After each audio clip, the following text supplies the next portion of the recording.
Vážená pani predsedajúca, vážení kolegovia, vážené kolegyne, vážení kolegovia.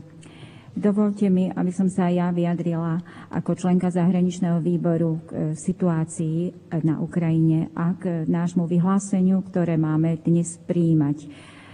Je to veľmi dôležité, hlavne aby aj naši občania poznali, o čom teda naši poslanci hlasujú.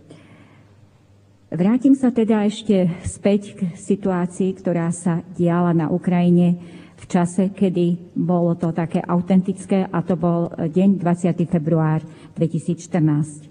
V tom čase sa vyjadril poslanec Vadim Kolesničenko, poslanec Hornej komory Rady regiónov Parlamentu Ukrajiny, asi takto.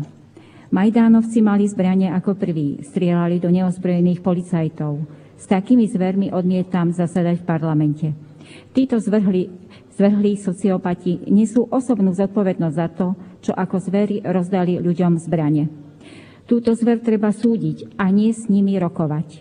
Turčinov a zver okolo neho, inak ich ani neviem nazvať, presne bez cenzúry, tak toto napíšem, ako to hovorím.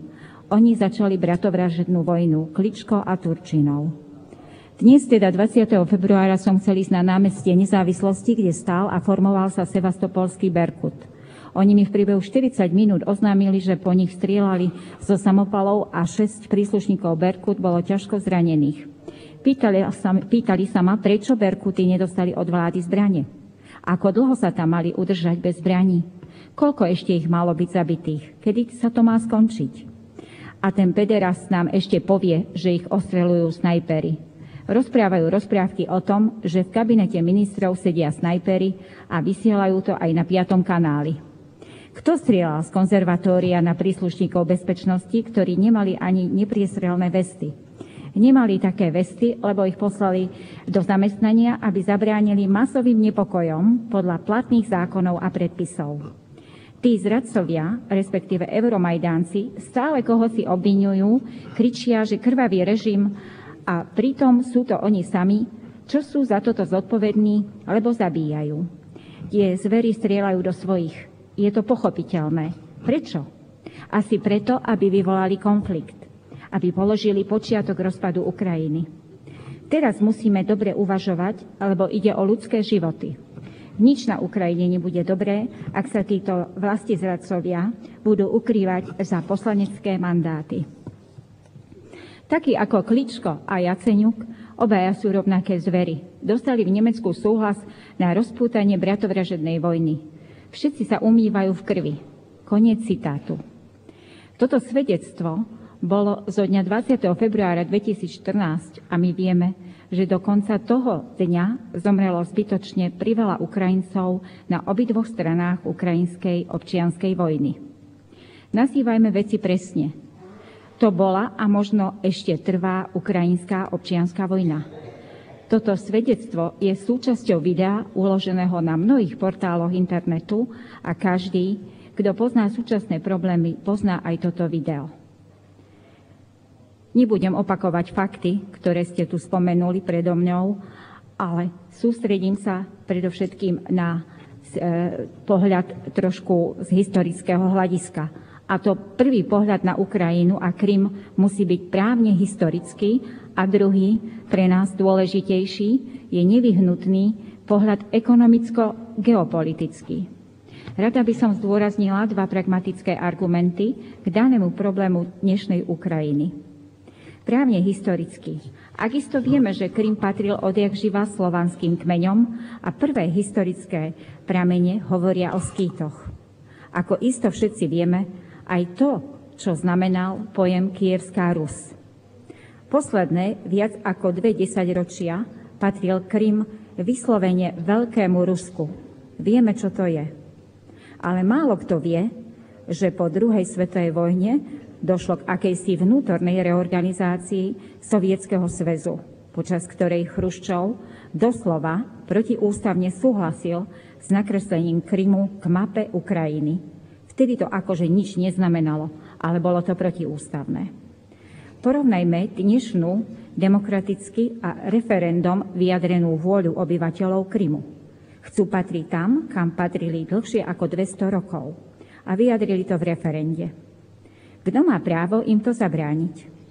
Dávam otázku. Kto má právo zabrániť krymským v ich referende k vyjadrenej vôli? Pripomeniem jednu nedávnu hanbu aj našich politikov. Ak sa pozrieme na Kosovo, tak sa musíme hanbiť, že sme USA politike dovolili tzv. Humanitárne bombardovať našich vlastných Slovanov, len aby sa presadila geopolitická expanzia USA prostredníctvom islamských teroristov. A výsledok? Terorista Hadžim Tadži sa boskáva s americkými diplomatmi a uniká Hágskému tribunálu, lebo je prezidentom Kosova. Toto máme odsúhlasiť aj pre Ukrajinu? Tento istý model? Hanbu nazývať tento proces demokratickým, musíme si povedať pravdu, je to medzištátne teroristický proces, ktorým bola zvrhnutá legitímna vláda a legitímny prezident Ukrajiny. Druhý aspekt je ekonomicko-geopolitický.